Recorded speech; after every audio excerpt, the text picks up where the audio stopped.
우리는 살아가며 사소한 것들을 쉽게 지나치며 살아갑니다. 매일 너무 치열하게 앞만 보며 달리느라 놓쳐버리는 것이지요. 저 역시도 바쁘다는 핑계로, 나중에 좀 더 편하게 살기 위해서란 핑계로 작지만 소중한 행복을 놓치고 살았던 때가 있습니다. 작은 행운에 감사하는 마음을 잊고 지냈고, 일상에서 저를 아끼고 배려해준 이들에게 관심을 두려워도 갖지 못했죠. 하지만 주변의 소중한 사람들과 소소한 행복조차 느끼지 못한다면 아무리 큰 목표를 이룰 수 있다고 해도 무슨 소용이 있을까요? 결국 인생이란 사소한 일상이 모여 이뤄지는 것이니 하루하루가 행복하지 않다면 인생도 행복할 리 없는데 말이지요. 나는 마들렌 조각이 녹아든 홍차 한 숟가락을 기계적으로 입술로 가져갔다. 그런데 과자 조각이 섞인 홍차 한 모금이 내 입천장에 닿는 순간 나는 깜짝 놀라 내 몸속에서 뭔가 특별한 일이 일어나고 있다는 사실에 주목했다. 이유를 알 수 없는 어떤 감미로운 기쁨이 나를 사로잡으며 고립시켰다. 이 기쁨은 마치 사랑이 그러하듯 귀중한 본질로 나를 채우면서 삶의 재난을 무해한 것으로 그 짧음을 착각으로 여기게 했다. 아니, 그 본질은 내 안에 있는 것이 아니라 바로 나 자신이었다. 나는 더 이상 나 자신이 초라하고 우연적이고 죽어야만 하는 존재라고 느끼지 않게 되었다. 마르셀 프루스트의 잃어버린 시간을 찾아서에 나오는 유명한 문장입니다. 작은 마들렌 한 조각으로 일상의 고뇌에서 벗어나 행복에 이르는 과정을 잘 표현했죠. 당신의 마들렌 한 조각은 무엇인가요? 이 문장을 읽으며 각자 위안이 되는 작지만 소중한 것들에 대해 생각해보는 계기가 되셨으면 좋겠습니다.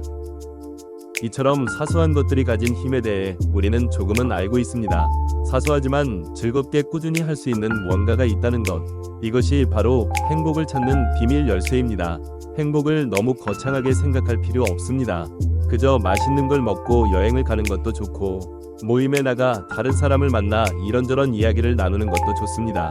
이런 일들로 인생이 크게 달라지진 않겠지만 일상의 소소한 기쁨을 아는 사람은 세상을 좀 더 여유롭게 바라보게 되고 마음도 평화로워지겠죠.